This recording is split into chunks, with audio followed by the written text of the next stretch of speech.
오늘 하나님의 말씀은 민수기 17장 8절에서 13절까지입니다.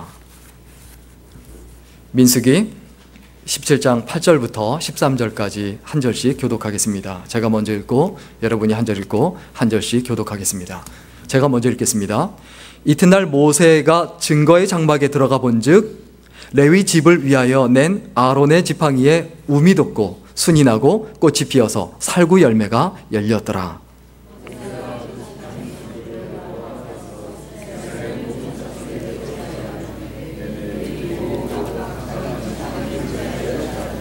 여호와께서 또 모세에게 이르시되 아론의 지팡이는 증거궤 앞으로 도로 가져다가 거기 간적하여 패역한 자에게 대한 표징이 되게 하여 그들로 내게 대한 원망을 그치고 죽지 않게 할지니라.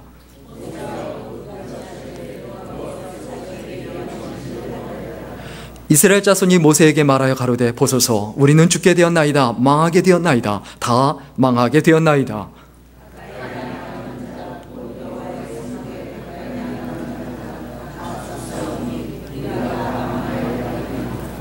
아멘. 오늘은 현실 극복의 비결이란 제목으로 함께 하나님의 말씀 나누겠습니다. 오늘날 세상에 나타나는 여러 가지 현상이 있지만은 그 중에 가장 갑갑하고 가장 안타깝고 그리고 가장 심히 염려스러운 일들이 있습니다. 그게 뭐냐면 바로 아동학대입니다. 세계적으로 아동학대가 점점 늘어나요. 그래서 사진을 오늘 좀 준비했는데 좀 보시면은요. 첫 번째 사진을 보면 자, 저게 아동학대입니다. 왜일까요? 저 아기가 들고 있는 캔이 뭐죠? 네, 맥주 캔입니다. 그러니까 애한테 맥주를 먹이고 있어요. 당연히 아이를 빼앗기고 그리고 구속됐죠. 그리고 그 다음 사진 보시면 치료 행위를 하는데 저렇게 바짝 말라서 아파서 죽어가는 아이를 치료한다고 저 아이를 밟고 결국 저 아이는 죽었습니다. 이게 아동학대죠. 어른한테 저게 가능한지 모르겠지만 아이한테는 그게 아니거든요. 이 개념이 없는 이런 학대가 있어요. 그런데 이렇게 아이를 때리고 이런 식으로 뭐 술을 먹이고 또 성추행을 하고 이런 것들이 많이 있지만은 이 또 특별히 한국에서의 이런 상황은 또 말도 못합니다. 그러니까 얼마 전에 충청도 그 다음 사진 보시면요. 충청도에서 전시를 했어요. 아동학대 당한 아이들, 그래서 죽은 아이들 이렇게 전시를 했는데 저 사진이 쭉 있는데 도저히 제가 이거를 올릴 수가 없어요. 너무 비참해서. 그래서 그냥 저거 전시에는 저 사진만 이렇게 보여드리는데 우리가 하나님 앞에 기억해야 합니다. 오늘날 이런 아동학대가 왜 일어나는가? 그리고 이러한 아동학대 사례가 한국의 작년에 칠곡 그 계모 그리고 울산 그 계모 사건으로 인해서 완전히 확 드러났죠. 작년에 몇 명이 아동학대로 죽었냐 한국에서 보고된 것만이에요. 드러난 것만 22명이에요. 누가 죽였습니까? 친부, 친모, 계모, 계부가 죽인 거예요.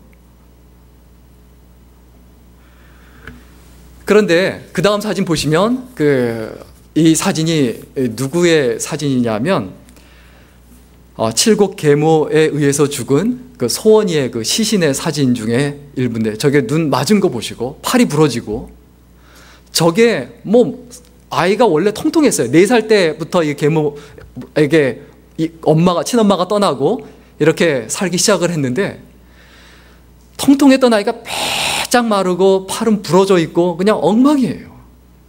그리고 그 다음 사진 보면 울산 계모에 의해서 죽은 그 서연이라는 아이입니다.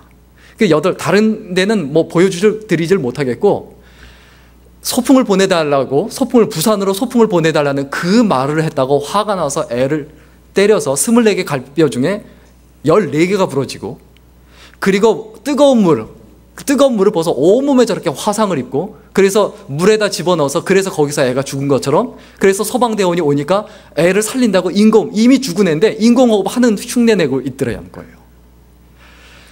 참 이 모습을 볼 때 참 답답합니다. 어떻게 인간으로서 인간답지 않게 어떻게 이런 일들이 점점 많이 나타나고 있는가? 인간성의 상실이 생기는 거예요. 인간이 인간답지 않아지는 거예요.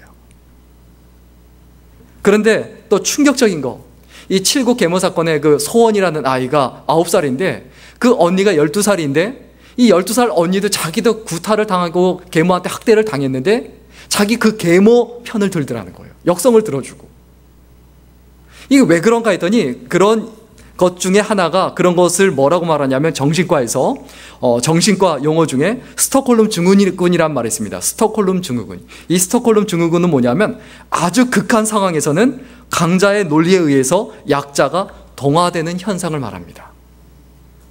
다른 어떤 보호할 수 있는 게 없고 강자한테 억압되어 있고 강자한테 철저히 갇혀있는 그 상태에서는 강자가 조금만 잘해줘도 저 사람은 좋은 사람이다 라고 생각을 하고, 야, 너 그래도 내가 나 같은 엄마가 있으니까 너 좋지. 엄마 없는 것보다 훨씬 좋잖아. 그래도 내가 너한테 밥을 먹여주고 내가 너를 지켜주고 보호해주니까.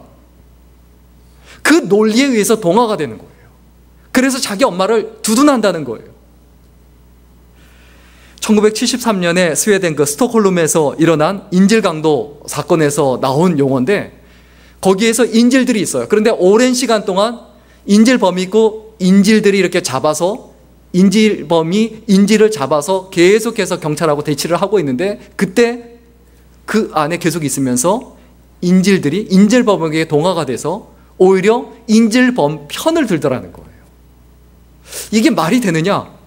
왜냐하면 인간성이 상실이 되기 때문이에요. 그러면 이러한 상황에서 어떻게 돼야 됩니까? 사실 반대 현상이 나타나야 돼요. 이 스톡홀름 증후군은 아주 어렵고 현실적으로 아주 극단적인 이런 상황에서 약자가 나쁜 쪽으로 점점 동화되는 거예요. 근데 반대 현상이 있습니다. 그걸 뭐라고 말하냐면 리마 증후군이라고 말합니다. 리마 증후군. 이 리마 증후군은 아주 극단적인 극한 상황에서 약자의 인성에, 그 약자의 좋은 면에 강자가 오히려 동화가 돼서 좋아지는 현상을 뭐라고 한다고요? 리마 증후군이라고 합니다. 이것은 그 1997년 페루 리마에서 정부에 반대하는 그 반정부 그 요원들이 인질들을 잡아다가 자기들의 생명을 유지하면서 이렇게 정부군과 대치를 하고 있었는데, 그때 그 인질들이 아주 선한 모습, 착한 모습을 보여주고 나이스하게 대해주니까 점점 그 극단적인 모습이 사라지고 거기에 동화가 되더라는 거예요. 여러분, 어떤 세상에 살아야 합니까? 우리가 악한 본성을 가지고 태어났지만 점점 좋은 쪽으로 동화가 되어야 되지 않을까요? 우리의 삶 속에 스톡홀름 증후군이 나타나느냐 아니면 리마 증후군이 나타나느냐, 대부분 스톡홀름 증후군이 나타난다는 거예요. 좋은 사람이 있고 나쁜 사람이 있습니다. 그럼 어느 쪽을 닮아가야 됩니까? 좋은 사람을 닮아가야 되는데 자꾸 우리는 나쁜 사람을 닮아가고 나쁜 쪽을 닮아가는 거예요. 우리의 마음속에, 가슴속에 어떠한 자세와 태도를 가지고 살아가야 합니까? 어떤 부분이 답답합니까? 우리의 인생이 혹시 학대받는 그 어린아이와 같은 인생은 아닌지, 아니면 학대하는 그 어른들과 같은 인생은 아닌지, 그리고 인질범이나 그리고 또한 그 인질과 같은 이런 인생은 아닌지 한번 생각해 봐야 되죠. 이 땅에서 지옥을 만드는 것은 사람이고 천국을 만드는 것도 사람입니다. 지옥을 만드는 것도 누구라고요? 사람이고 천국을 만드는 것도 사람입니다. 내가 좋은 마음을 선택하고 따뜻한 마음을 선택하면 내가 거하는 곳이 점점 천국이 되겠지만, 나쁜 마음을 선택하고 미움을 선택하고 증오를 선택하면 내가 있는 곳이 곧 뭐가 됩니까? 지옥이 되는 거예요. 천국을 찾아 헤맬 필요 없습니다. 내가 있는 곳이 천국이 될 수도 있고 내가 있는 곳이 지옥이 될 수도 있어요. 천국을 찾아다닌다고 해서 내 마음속에 지옥과 같은 마음을 가지고 있다면 그것은 어딜 가나 지옥이 될 뿐입니다. 그냥 있는 자리가 천국이 되도록 하는 것, 그것이 바로 우리들의 자세고 태도여야 합니다. 우리 마음은 우리 마음인데 왜 내 마음대로 되지 않을까요? 여러분 마음이잖아요. 그런데 여러분 마음이 여러분 마음대로 되세요? 저도 제 마음인데 제 마음대로 되지 않습니다. 우리가 걸핏하면 제멋대로 바다 끝까지 가라앉고 그리고 때로는 그러고 싶지 않은데 마음이 아프고 쓰라리고 어렵고 사랑도 힘들고. 우리가 살아가는 인생에서 가장 힘든 게 뭡니까? 딴 거 아니에요. 우리들 자신이에요. 내 마음이에요. 세상 살면서 뭐가 가장 힘든 거라고요? 내 마음. 우리들 자신이 가장 힘든 겁니다. 오늘 본문 12절과 13절을 같이 읽겠습니다. 오늘 본문 12절과 13절입니다. 우리 같이 읽겠습니다. 시작. 이스라엘 자손이 모세에게 말하여 가로되 보소서 우리는 죽게 되었나이다. 망하게 되었나이다. 다 망하게 되었나이다. 가까이 나아가는 자 곧 여호와의 성막이 가까이 나아가는 자마다 다 죽사오니 우리가 다 망하여야 하리이까. 여기서 우리가 기억해야 될 게 있습니다. 이스라엘 백성들이 이 당시 어떤 상황이냐 하면 이 고라 자손이 다단과 그리고 또한 그 지휘관 250명과 당을 지어서 모세와 아론에게 반란을 일으킵니다. 너희들만 지도자냐? 당신들만 지도자냐? 그래서 하나님께서 진노하셔서 그들을 다 죽게 하세요. 그리고 나서 어떤 일이 나타나냐 하면 그리고 나서도 계속 그들이 동요해요. 그들이 힘들어하고 어려워해요. 그들이 다 죽고 나자 어떤 일이 또 생겼느냐. 먼저 민수기서 16장 1절과 2절 같이 읽겠습니다. 민수기 16장 1절과 2절입니다. 시작. 레위제 증손 고아세의 손자 이스할의 아들 고라와 르벤 자손 엘리압의 아들 나단과 아비람과 벨렛의 아들 온이 당을 짓고 이스라엘 자손 총회의 택함을 받은 자 곧 회중에 유명한 어떤 족장 250인과 함께 일어나서 모세를 거스르니라. 레위의 증손 고아세 손자 이스할의 아들 고라와 르벤 자손 엘리압의 아들 다단과 아비람과 벨렛의 아들 온이 당을 짓고 이스라엘 자손 총회의 택함을 받은 자 곧 회중에 유명한 어떤 족장 250인과 함께 일어나서 모세를 거스르니라. 자, 혼자 그냥 불평하고 불만하는 게 아니고 아예 당을 지어서 갈라놓고 어렵게 하고 그렇게 힘들게 했어요. 이것은 뭘 의미합니까? 이것은 뭘 의미합니까? 그 이스라엘 백성이 어려워지고 힘들어지고 다 무너지는 것을 의미해요. 팔을 나눠서 싸우는 것을 의미해요. 그래서 하나님께서 이거는 안 된다라고 해서 그들을 다 죽게 하셨어요. 그러자 충격적인 또 이야기가 나옵니다. 민수기 16장 41절입니다. 민수기 16장 41절 제가 읽어드리겠습니다. 이튿날 이스라엘 자손의 온 회중이 모세와 아론을 원망하여 가로되 너희가 여호와의 백성을 죽였도다 하고. 누가 하나님의 백성을 죽였다라고 말한다고요? 모세와 아론이요. 고라 자손과 다단과 그리고 또한 그런 지도자들 250명이 죽었어요. 그런데 자기들이 반란을 일으키고 평화를 깨뜨리고 하나님 앞에 대적했기 때문에 죽은 것인데 또 누구 탓을 합니까? 또 지도자 탓을 하는 거예요. 그러니까 화가 나서 이번에 하나님께서 또 어떻게 하십니까? 연병을 일으켜서 또 수많은 사람들이 또 죽게 하십니다. 이것이 바로 오늘 본문의 내용입니다. 이렇게 하고 나서 그들이 하나님께 순응하지 못하고 하나님께 매달리지 못하고 그리고 나서도 하나님께 의지하지 못하고 누가 지도자냐? 누구를 따를 것이냐? 이것에 대해서 의견이 분분하니까 그 다음에 어떻게 하죠? 그 다음에 하나님께서 하신 일이 있습니다. 그 하신 일, 하나님께서 하신 일. 하나님께서 하신 일은 각 지파별로 지팡이를 하나씩 가져라. 그리고 그것을 하나님의 언약궤 증거궤에다 넣어놓고 거기에다 그 지팡이에다 다 이름을 써놓은 다음에 그 다음에 다음날 보면 거기에 마른 지팡이에 새싹이 나고 그리고 살구 열매가 열릴 것이다. 다음날 돼보니까 어디에 열매가 열립니까? 어디에? 아론의 지팡이에 싹이 납니다. 아론의 지팡이에 싹이 납니다. 이건 무엇을 의미합니까? 지도자는 하나님께서 세우시는 거예요. 하나님께서 세웠으면 거기에서 순응하고 맞추려고 노력하고 애를 써야 합니다. 그러면 안 맞고 아닌 것 같으면 어떻게 합니까? 그냥 이야기하면 돼요.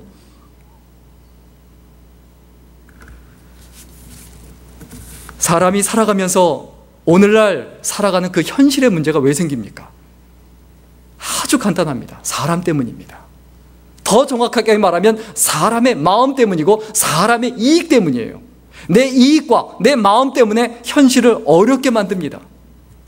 정리하면 오늘날 현실의 문제가 뭡니까? 강자가 억압하고 착취하는 거예요. 자기의 힘을 가지고 그 힘을 더 키워가고 그리고 약자를 착취하고 약자를 억눌러서 그 약자의 상태에서 벗어나지 못하게 만드는 것. 이게 현실의 문제죠. 그리고 또 오늘날 현실의 문제가 뭡니까? 강자의 논리에 동화가 되는 거예요. 점점 거기에 물드는 거예요.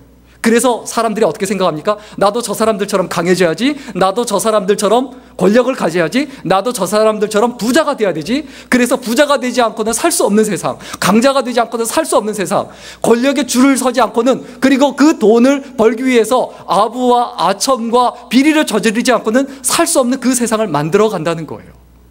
이것이 오늘날 세상의 치명적인 문제점입니다. 그리고 오늘날 현실의 문제점이 뭡니까? 자신의 이익과 자신의 감정이 하나님이 되는 거예요. 신격화되는 거예요. 뭐가 하나님입니까? 자기 이익이에요. 이익을 위해서는 수단과 방법을 안 가리는 거예요. 또 자신의 감정 때문에 가족도 버리고 하나님도 버리고 다 버리는 거예요. 다 신경 안 쓰는 거예요. 왜? 내가 좋으니까, 또 내가 싫으니까, 내가 화가 나니까, 내가 분노하니까, 내가 진노하니까. 이러한 상황에서 우리가 어떻게 해야 될까요? 이러한 상황에서 우리가 어떻게 해야 될까요? 우리가 하나님 앞에 좀 예를 들어서 말씀드리고 싶습니다. 그 한국의 공수부대에서, 그냥 이거는 실제 있었던 이야기고 예를 만들어 놓은 이야기입니다. 공수부대에서 그 새로운 병사들이 낙하산을 메고 낙하 훈련을 하려고 합니다. 그런데 이게 너무 무서운 거예요. 공수부대 하면 낙하해서 그 다음에 적진에 들어가서 임무를 수행해야 되는 것이 중요하기 때문에 낙하 훈련이 필수예요. 그런데 너무 무서워하고 너무 불안해하니까 이 부대에서 심리상담 프로그램을 진행합니다.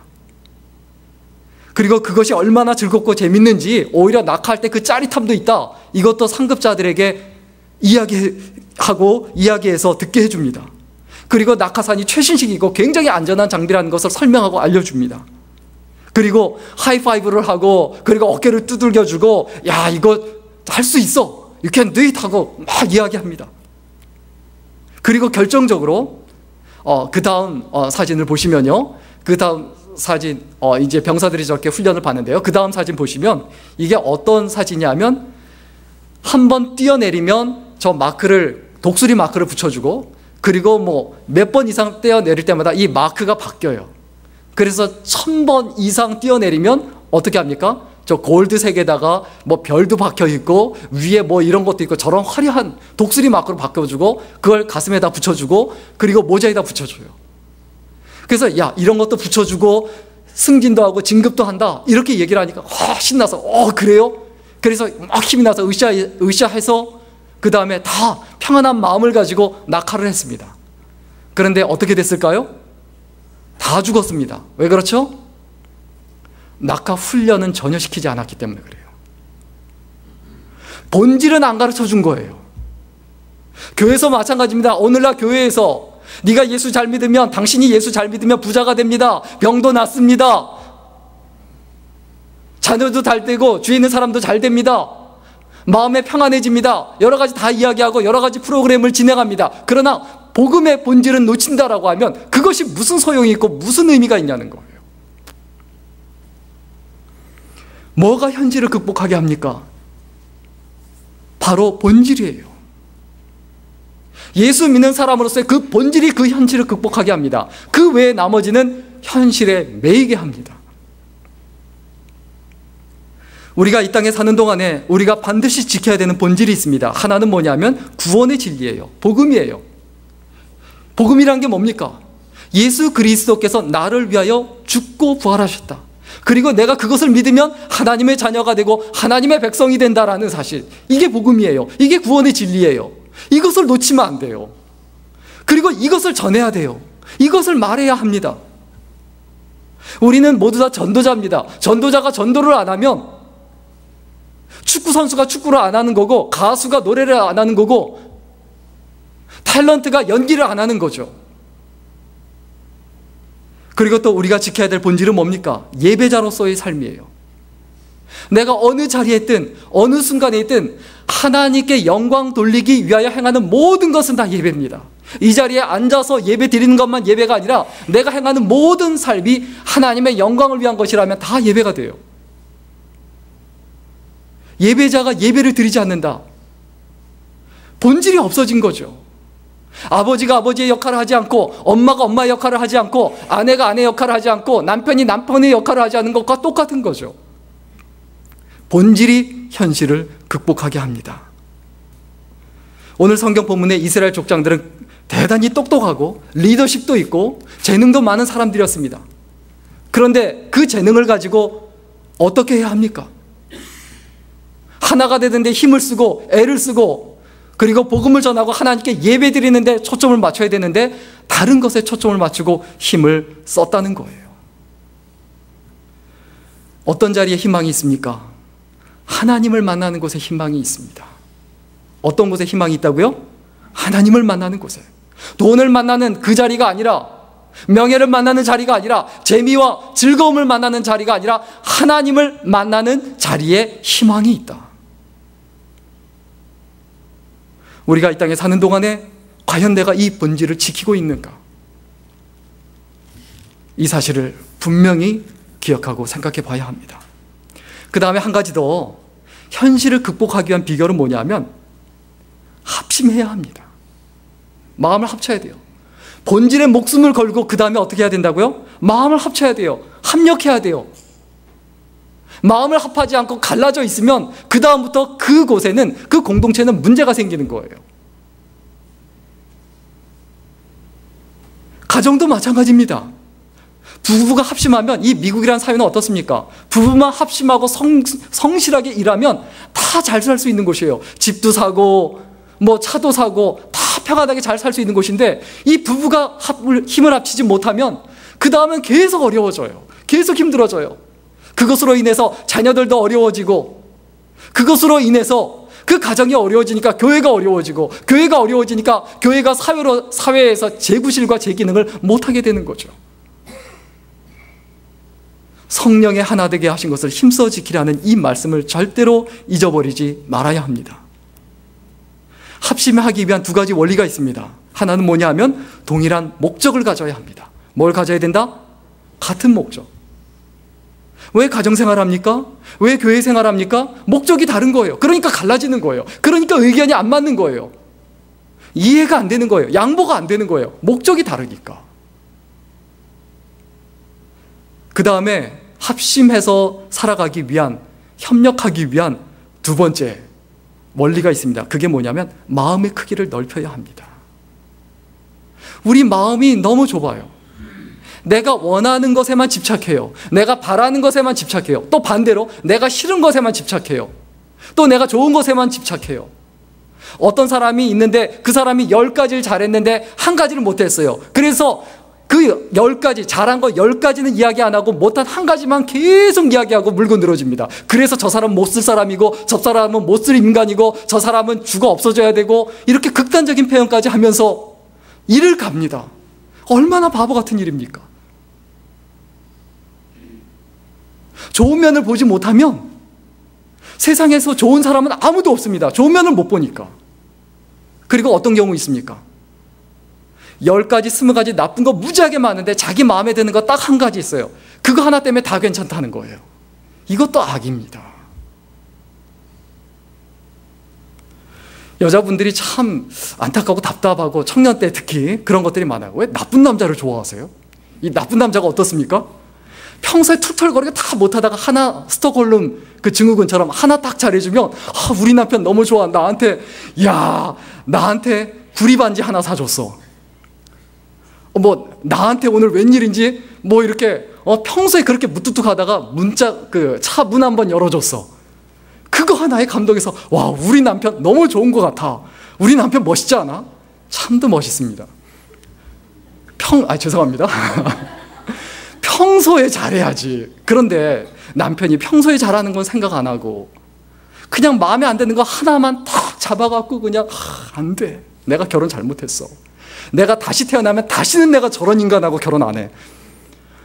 그래도 남자분들이 좋은 면이 있어요. 뭐냐 하면 다시 태어나면 지금의 아내와 다시 결혼하겠느냐라고 했을 때 거의 90% 가까이가 남자분들은 다시 결혼한다고 해요. 속에 마음이 없다 할지라도. 근데 여자분들은 바로 나오는 답이 뭘까요? 미쳤냐? 우리가 좀 마음의 크기를 넓혀야 돼요. 내 마음의 크기가 좁으면 어디나 다 지옥이 돼요. 내 마음이 좁은데 지옥이 아닌 곳이 어디 있습니까? 내 속이 밴댕이 속알 그건데, 그건데. 좀 마음이 좀 넉넉하고 그럴 수도 있지. 그러나 불의에 대해서 타협하라는 건 아닙니다. 근데 불의에 관한 것이 아니고 그냥 조금 내 마음에 안 드는 것, 그냥 실수하는 것, 좀 잘못한 것, 이것에 대해서는 우리가 그냥 눈 감아줄 줄 알아야 되지 않습니까? 여기에 대해서 유난히 아멘 하시는 이유가 뭔지는 모르겠지만 우리가 하나님 앞에 기억해야 되는 부분이 뭡니까? 내가 만약에 다른 사람들을 다 좋아한다면, 내가 다른 사람을 다 좋아한다면 그건 뭘 의미합니까? 다른 사람이 좀 부족하고 좀 잘못한 것들을 내가 눈 감아주고 참아줄 줄 안다는 걸 의미해요. 그렇죠? 근데 다른 사람이 나를 다 좋아한다. 이건 뭘 의미합니까?